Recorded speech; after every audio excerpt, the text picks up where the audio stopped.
أعوذ بالله من الشيطان الرجيم. بسم الله الرحمن الرحيم. يا أيها الناس اعبدوا ربكم الذي خلقكم والذين من قبل لعلكم تتقون. الذي جعل لكم الفراش والسماء بناء وأنزل من السماء ماء فأخرج من الثمرات رزقا لكم فلا تجعلوا لله أندادا وأنتم تعلمون. صدق الله العظيم. حمدا كثيرا طيبا مباركا فيه.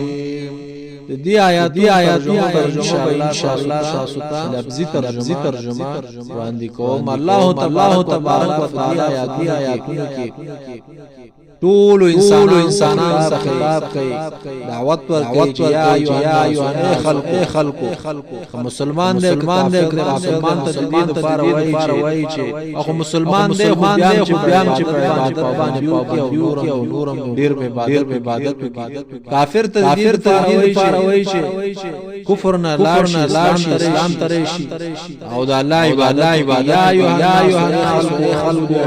عبادت کې ربکم درخ الذي غرب خلقكم پیدا کړ تاسو والذین پیدا کړی قبلکم تاسو وړاندې لعلکم تاسو اختیار الذي جعل جوړ کړ تاسو لپاره مکه فراشن فرش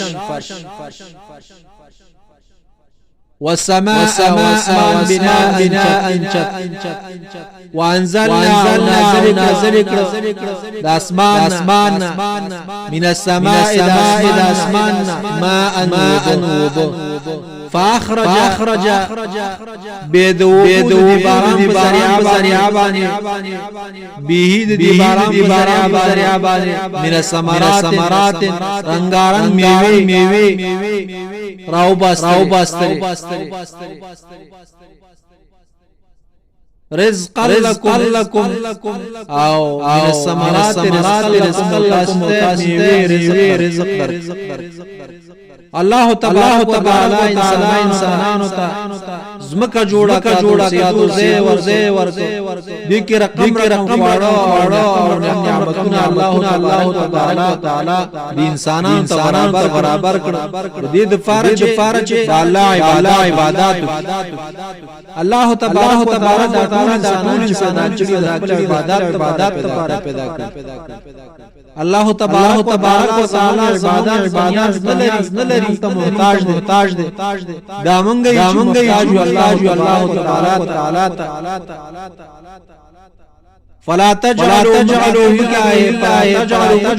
لله اندادا شريكان وانتم تاسو تعلمون. الله تبارک وتعالى فلا تجعلوا جوړوي لله الله دفارا اندادا شريكا